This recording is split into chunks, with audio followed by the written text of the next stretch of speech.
గత ఎన్నికల్లో మనం ఎంతో చిత్తుగా ఓడిపోయామని జనం భ్రమంలో ఉన్నారు. కానీ వాళ్ళు జనం ఓట్లేస్తే గెలవలేదు, ఈవీఎంలు ఓట్లేస్తే గెలిచిన పార్టీ కాబట్టి ఇవాళ సంకలు గుద్దుకుంటున్నారు.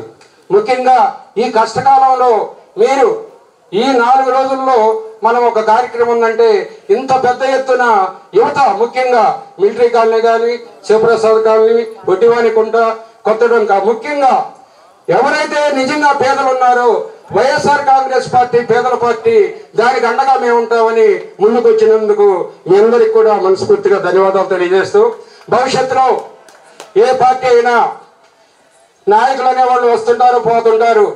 మన జగనన్న పార్టీ వైఎస్ఆర్ పార్టీకి కార్యకర్తలే నిజమైన నాయకులని తెలియజేస్తూ, మరోసారి ఈ అవకాశం మనందరికి కూడా పెద్దలు మన రవణ గారు, ముఖ్యంగా ఈరోజు మన కార్యకర్తల్లో కూడా అనేక అనుమానాలు ఉన్నాయి.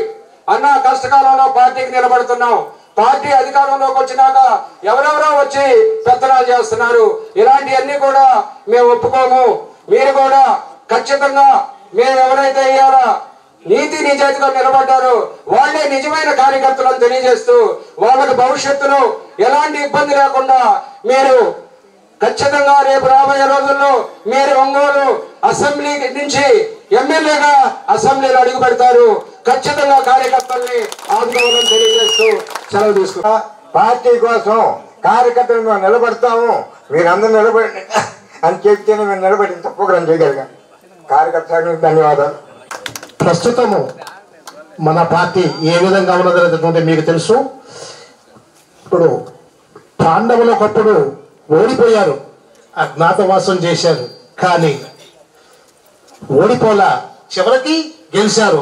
అట్లనే మన జగనన్న నెక్స్ట్ వచ్చే టైంలో గెలుస్తారని మీ అందరినీ ఆశిస్తున్నాను.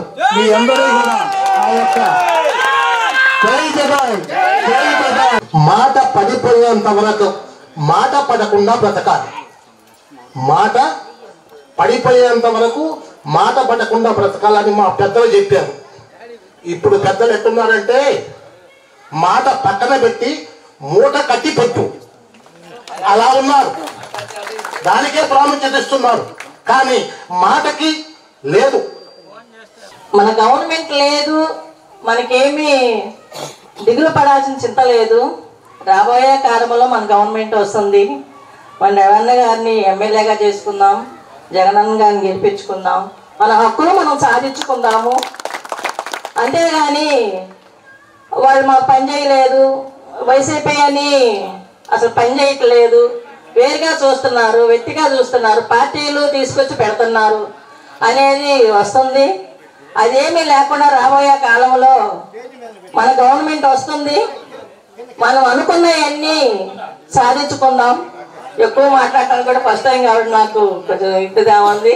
ముఖ్యంగా ఈ కార్యక్రమం సమావేశం ఏర్పాటు చేయడానికి వచ్చిన మీ అందరికీ 37 డివిజన్ కార్యకర్తలు అందరికీ మనస్ఫూర్తిగా ధన్యవాదాలు తెలియజేస్తున్నాం. ఎందుకంటే కార్యకర్తలు లేదే సభ లేదు.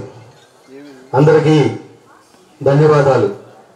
వైఎస్ఆర్ కాంగ్రెస్ పార్టీ మనం జగన్మోహన్ రెడ్డి మనం గెలిపించుకున్నప్పుడు గత 5 సంవత్సరాలు పరిపాలన ఎలా ఉంది, గత 5 సంవత్సరాలు ఎంతమంది లబ్ధి పొందారు, అంటే అందరికీ తెలుసు. ఈరోజు మనం రేషన్ షాప్కి వెళ్ళాలన్నా, రేషన్ తీసుకోవాలన్నా సమస్యలు, ఒక ఎస్సీ ఎస్టీ ఒక సర్టిఫికేట్ కావాలంటే ఈరోజు ఎంత అమౌంట్ అడుగుతున్నారో వెళ్ళిన వాళ్ళు ఖచ్చితంగా అర్థమైంది. జగన్మోహన్ రెడ్డి గారు మాజీ ముఖ్యమంత్రి గారు సచివాలయం పెట్టి ఇంటి దగ్గరకే వాలంటీర్ని తీసుకొచ్చి పనిచేశారు. ఈరోజు ఇక్కడ నుంచి మున్సిపల్ ఆఫీస్కి వెళ్ళాలన్నా, కలెక్టర్ ఆఫీస్కి వెళ్ళాలన్నా సరే ఆటోకి 100 రూపాయలు 200 ఖర్చు అవుతుంది. ఆ ఖర్చు లేకుండా చేసిన మహానుభావుడే జగన్మోహన్ రెడ్డి. అటువంటి జగన్మోహన్ రెడ్డి మళ్ళీ మనం గెలిపించుకోవాలంటే ఖచ్చితంగా మన అందరం మళ్ళీ కష్టపడి పనిచేసి అత్యధిక మెజారిటీతో గెలిపించుకొని మళ్ళీ మనం జగన్మోహన్ రెడ్డిని ముఖ్యమంత్రిని చేసుకుంటేనే మనకి అన్ని విధాల పరిపాలన, మంచి పరిపాలన ఉంటుంది. ఎందుకంటే ఈరోజు మనం పరిపాలన చూస్తున్నాం. ఈ గవర్నమెంట్ పరిపాలన ఎలాగుందంటే చెప్పిన వాగ్దానాలను ఒక్కడు కూడా నెరవేర్చలేదు, అందరికీ తెలిసే విషయం. కానీ అందరూ మౌనంగా ఉన్నారు. మీ మౌనం రేపు ఓటు వేసి జగన్మోహన్ రెడ్డిని గెలిపించాలని ప్రార్థిస్తున్నాను. అదే రీతిగా టౌన్ సిటీ రెవెన్యూ కూడా మంచి